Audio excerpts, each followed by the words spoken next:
let's start with the first question that I am most often asked. It's not working. Oh, there you go. Bob, why are you so awesome? Okay, well, there's not enough time to get into that, but we will, it's long. A lot has to do with genes and just looks. So what we'll do is we'll get into the reason that I'm here with ACX.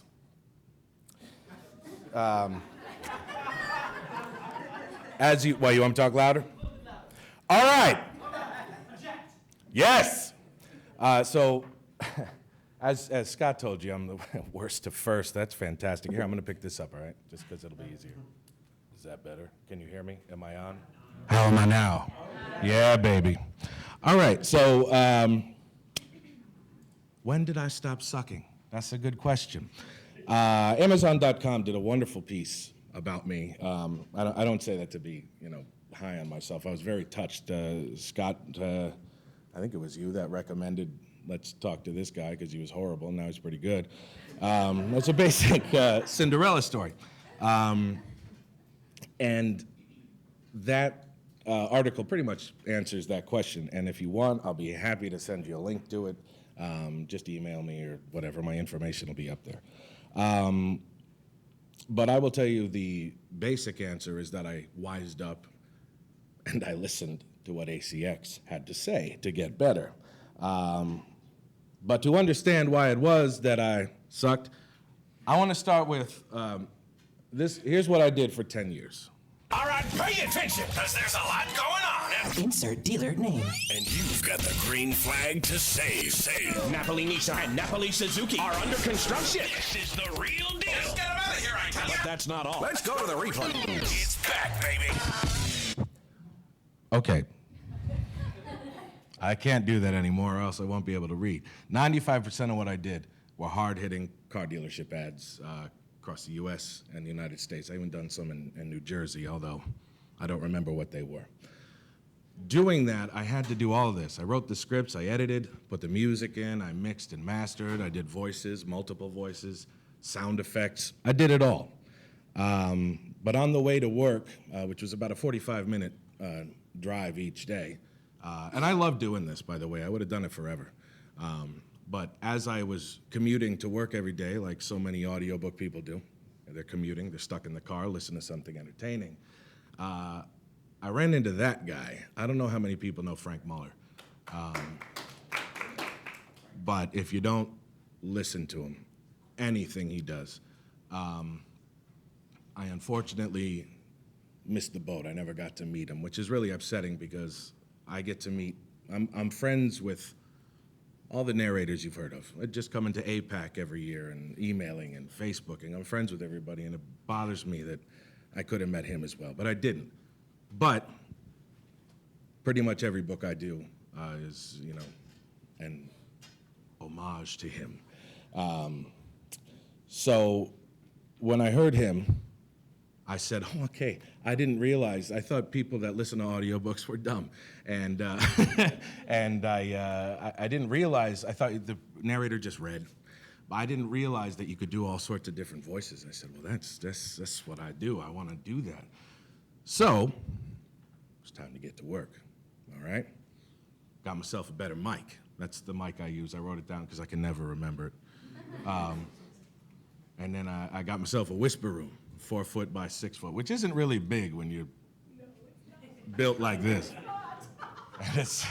And it gets hot in there too in the summer, which, people say you work in your pajamas at home. I have to work in my underwear. Ladies, that was for you. But I also needed to get a clue because I had no idea where to start. But I took a class with Scott Brick and Pat Fraley called The $1 Billion Read. I suggest you look into that as well. I have no idea what I'm saying. Oh, yeah. No, I'm right there. So, and they kept saying, what I recommend is you go to something called APAC. Anybody hear of APAC? All right, how many people are going tomorrow? Awesome, I'm gonna see a bunch of you there. So I went to APAC, which is not the Asia Pacific. That's not it. Alabama, That's not it. There we go. Audio Publishers Association. I did that for me. I thought it was funny. I don't care if you're not. So, but I went to APAC. And when I got there, there were a lot of new people. There were a lot of people from the class that I had taken, and there were whisperings of this thing called ACX. It's like, ooh, what's ACX? That sounds fun. I like letters. And I'm pretty sure it was just starting out at that time. So I kind of jumped in when it began. Let's see what's next. Oh, that was supposed to come up. ACX. And I thought, God, what a godsend for new narrators. I mean, you can, I don't want to say practice while you're working, but that's essentially what you're doing. You're getting better while you're doing this. And you got, authors and rights holders that really want an audiobook, and they're willing to work with you. That's the best thing. That's what I love about this industry. Everybody's so nice. It's so friendly and everything. But don't talk to me after because I'm busy. And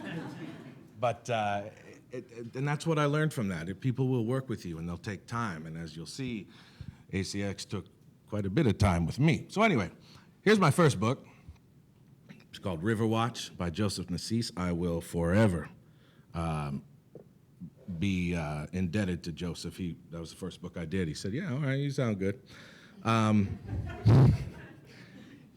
thought it was going to be easy based on all of the car stuff I did. I had 25 tracks. I had music, sound effects. I was doing get in now, all that fun stuff. It was great. Now all I have is one mic, a microphone, whisper booth. Woohoo! Time to read. I could do that. I can read. And this is after I read that, I met a man named Charles Clerk. Do you know Charles? Okay, is he? I haven't seen him in a while. Is he still? Not necessarily in the room at this moment. Oh, that's cold, man. I was trying to give him some praise.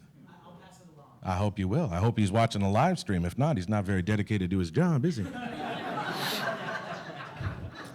And I met Charles. I started getting a whole lot of emails from him because this didn't go very well. So it was time to meet the ACX Quality Assurance team. And I'm very sorry that I don't have any audio for that, so you could hear how horrible it was at first. Hold on, what's next? Oh, okay. So this is what happened. So they kind of gave me a grade as to my first attempt at audiobook narration. So the narration, they said, great job. I was like, all right. I feel good. I can read. This is nice. People like it. Then they got to the editing, and it said it was pure crap. The levels on my audio I thought were pretty good, but I suck. And these are quotes. They actually, no, I'm just kidding. And they wanted to know about the tone, the room tone and everything like that. They told me to give up. I said, all right, this is going pretty good. But the overall mix had to be great. No, Bob. Just no. So as you can imagine, I wasn't feeling really good, and then they, kind of gave, the overall impression of the audio. They're very encouraging at ACX. But the deadline's approaching, so the assurance team, we got it for you, Bob. So they did. They actually took the audio that, I don't know how they fixed it, because listening back to it was terrible. So this is fun. Here's my second book, and I actually have audio for this. It's wonderful. It's terrible. Here, listen, you will hear horrible edits, you'll hear levels, you'll hear the most boring and bland read in history. It's nonfiction. I wasn't really good at it at first, but... Chapter 1. The outstanding fundamentalist of this country.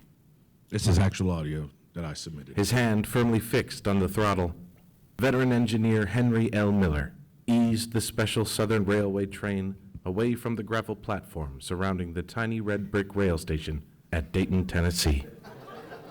It was shortly after 9 o'clock in the morning on Wednesday, July 29th, 1925. The train would snake through the hills and towns of a section of rural America on its 500-mile trek. The trip would be interrupted again and again as the train made frequent stops, some scheduled, others by popular demand, en route to its final destination, Washington, D.C. Miller approached his duties that day with a mixture of sadness and pride. Yeah, that was, if you listen to it, and that, the speakers are only buzzing because the audio was that loud. Yeah, it was awful. I mean, and I submitted that, like, there you go. Enjoy. Not only that, but I went back not too long ago, and incredible proofer that I am, I had like rewritten a lot. And I really did. I mean, the first line was completely wrong. I mean, you've got to be kidding me here. But if you listen to that closely, and again, if you want to hear it, I'll email it to you. I don't know why you would, but it's horrible. There are cuts, there are edits, bad edits, there are the peaks. It was terrible. So they said, okay, Bob, let's talk. First thing I want you to do, Bob, is go to acx.com. And you click on Audiobook Production Resources, then you go to ACX Audio Submission Requirements. I seem to have neglected that, even though I signed the contract to say, yeah, I'll do that. Oh yeah, I know nothing about that, but I'll do it, sure. So let's talk about the room tone, Bob. Okay. What I do is I go into the booth and I record, I hit record, I step out, and I just wait for about, 30 seconds. And I listen while I'm outside to see if my dog barks or, the kids are running around screaming. And if I don't hear anything outside, great, I go back inside and I cut everything down. I trim it down 5 seconds, 1, 5. So I have these 1, 2, 3, 4, 6 different times. I use half a second at the start of each chapter. I use 1 second between chapter heads and subheads. 1.5 between the chapter head and or subhead and the main text.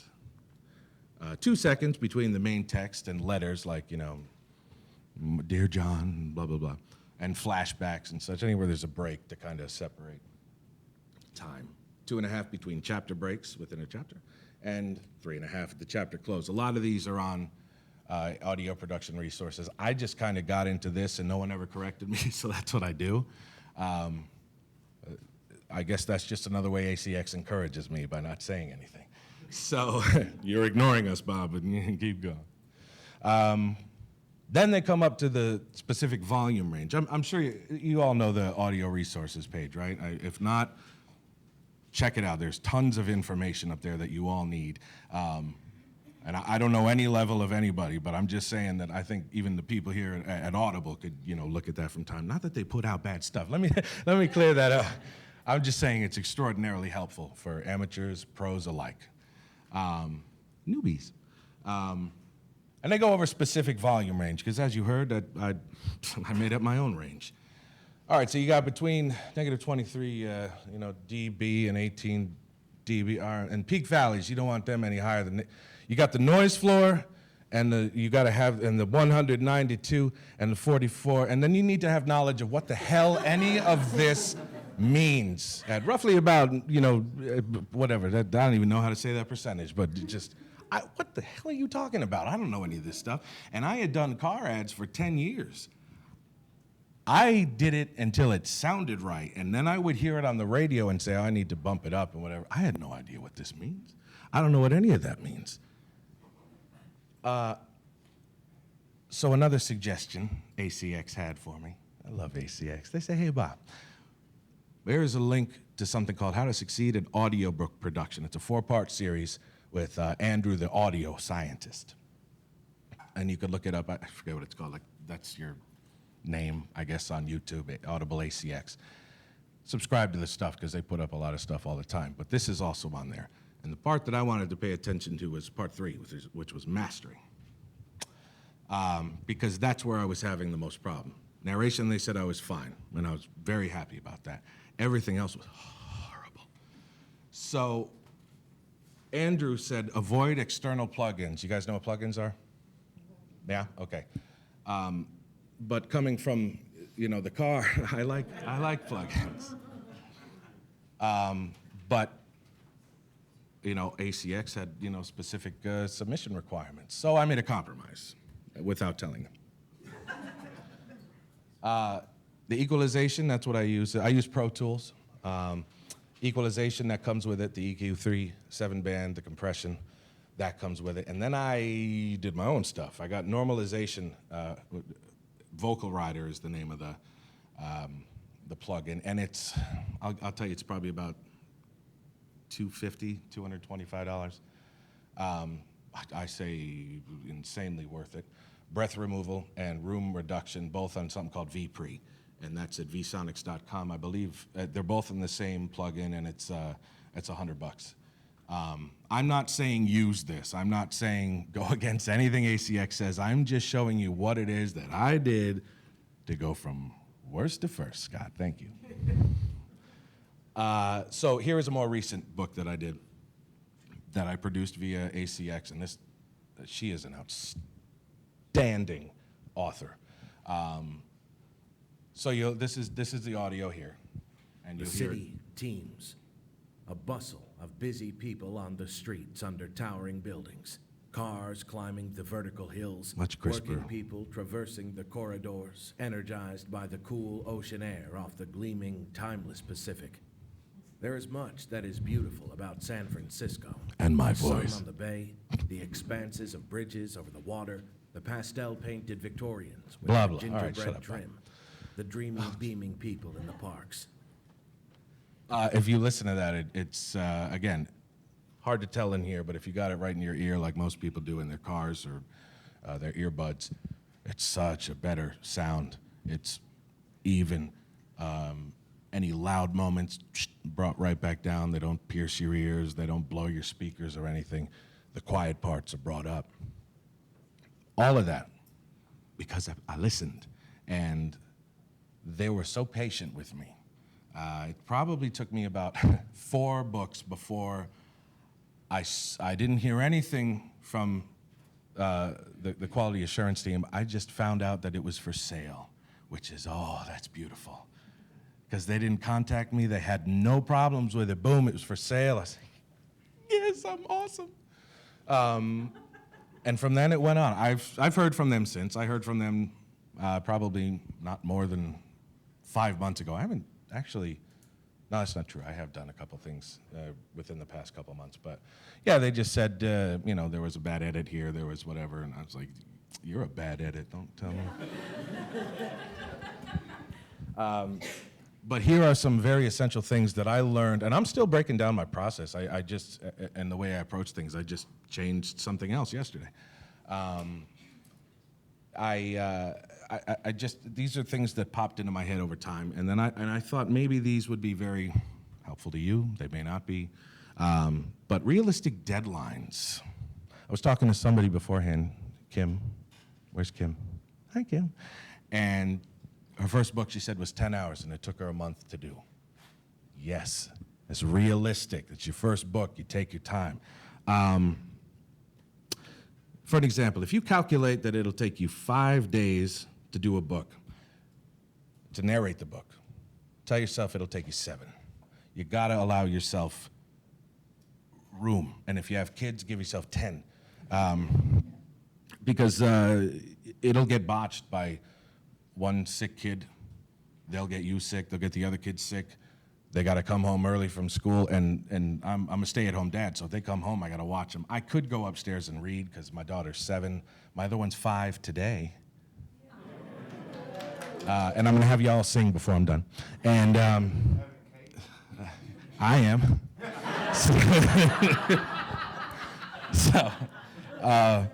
But it's you need to build yourself room, because I am the most optimistic person in the world. And Bob, I have a 500-page book. Could you read it? I have it done tomorrow. I will do it tomorrow. Why? Because I figured it out. I could read 10 million words in the first hour, because I'm no mistakes. I just do it. You can't do that. A quick thing that I do is I figured out that I could read about 20,000 words a day. That sounds like a lot, but is it? I don't know. Now I divide that number by however many pages there are. And I have to look down because I always have to remind myself how to do it. And that comes out to about 66 pages a day. Then I divide the number of pages, the full pages, by how many pages per day, and that's the number of days it'll take. Okay? You're going to play that back, and it's still not going to make sense to you. But that's how I'm able to come up with that book, 300 pages. It would take me 5 days. And I still do that. but I should give myself 7 because right now I'm in the middle of, I was supposed to be done with a whole bunch of books this week. I am now into the middle of July with those books, and by the way, Audible, I'm gonna be late. Only by a few days on 2 books. And you gotta give yourself time, and you gotta just expect the unexpected. Anyway, 1 book at a time. That's also where I run into trouble. I get behind, so I double up, and I try and do 1 at the day, 1 at night, or break it up during the day, and it's the worst thing that you can do because you wanna rush. You wanna try to get to both, and the work suffers, which means the rights holder suffers, which means ACX suffers, which means Audible suffers, and in the long run, no one's gonna wanna hire you. So you gotta do 1 book at a time, give your focus to that. Character audio samples, always, and this is no particular order, by the way, always make audio samples of every character, no matter how small. It may come to bite you in the butt if you don't. Even John, the doorman that says, "Good morning, sir," make the audio of him, because John will come up later and be like, "Wow, beautiful day." You give him 2 different things because you don't remember. Do it. And that'll come into play actually with the next thing, which is a production process letter that I have. Scott, where'd you go? Oh, it's in there. Oh, beautiful. Okay. So I won't go over too much what's in it, but that's something I send out to authors and rights holders once they've cast me. It gives a breakdown that pretty much just says, if you could help me out by giving me certain things that you're looking for, because you want to limit the author's input in the creative process, because that's what you do. They wrote it, they know what they want, and sometimes they'll say, "Hey, this guy's really strong, this guy's whatever," and that's fantastic. That's why I send out the letter. Put all that in there. Tell me what accent they have, how tall they are, ethnicity, whatever. Pronunciations is a huge one. Whether the voice or the character is going to turn out to be a surprise one, like Lee Teabing in the Da Vinci Code. That's an example that I use.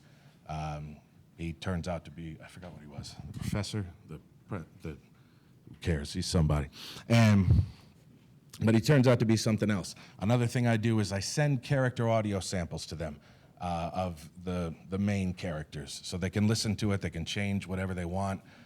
Say, "I don't like her, she's a little too strong, you sound like you're ridiculous, can you do something else?" Sure. Get the main characters, they've listened to them, they've approved them. You can keep moving. Proofing, I encourage them to also proof, because it's ultimately they who approve it. Yeah, it's you. But a lot of authors, and the best part is they have to approve it anyway. Listen to it, read along, enjoy it, but if you catch anything that I didn't, please let me know, I'll fix it up, because it is, it's their book. And again, please allow for flexibility.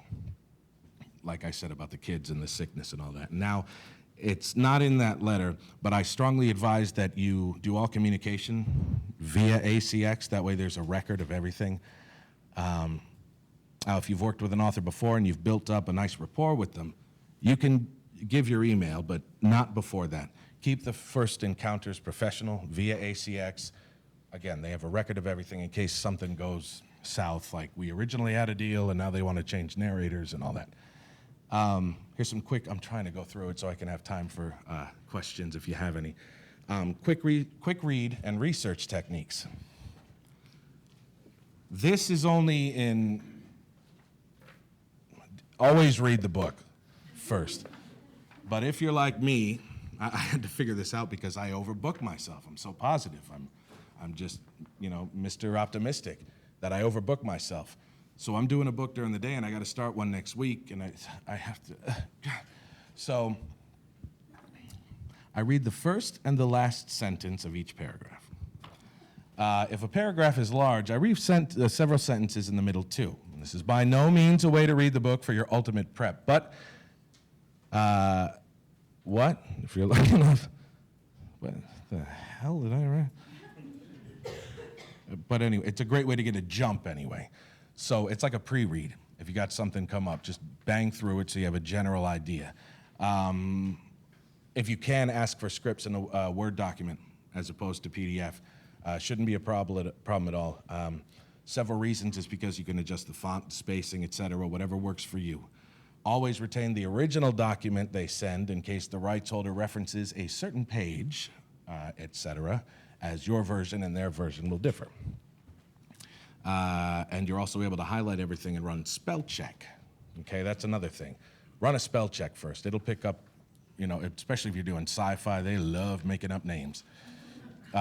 It'll go through and say, are you sure it's Spurzahanen? And it's like, well, I don't know that name. Let me write that down and submit it to them and say, hey, could you tell me how to pronounce this? It'll also highlight, always, and look for capital letters throughout, because that could be, proper names, could be the name of a city, a town, a person, all that stuff. And you want to get that in your research down. Don't worry about correcting grammar and all that. Just look for never mind. Yeah, so that's that. Audiobookblast.com. My buddy Jeff Kafer has something called audiobookblast.com. When you finish a book on ACX, they give you 25 free codes to promote your book. Do you guys all know that? Yeah, I didn't know that for like the first year. Jeff has described this, so you know better about it. Audiobook Blast is the single best way to distribute your ACX codes to interested listeners. The list includes over 1,000 people who double opted in because they want to try new audiobooks and leave reviews on Audible, Goodreads, blogs, and elsewhere. Just got a blast today. They offer free books. You email them your code, whoever's interested, the code that's specific to the book. They download it, they give you a review. It's a wonderful way to get the word out there. Invest yourself in the author's work. Since most rights holders on ACX are independent writers, they don't have gigantic staff editing, proofing, etc. So if you do come across something that's incorrect, like a word repeated, a spelling error, repeated sentence, etc., mark it for them with page, line up or down on the page, and the issue in question. They'll love you for it. It's also the right thing to do. Don't say it's not your problem. Once you take on the book, everything that goes with it is your problem. You're now associated with this author, and you want to keep the best, or you want the best for them as well as yourself. They may be the next Stephen King. Like I just told you about Alexandra Sokolov, the Huntress Moon thing. She's fantastic, and I cannot wait to ride her coattails. But enjoy every aspect while you're doing it. You're reading books. Some may be crap, yes. But just remember, somebody poured their all into it. It's their baby. So whether their baby is ugly or not, be the politician and kiss it lovingly.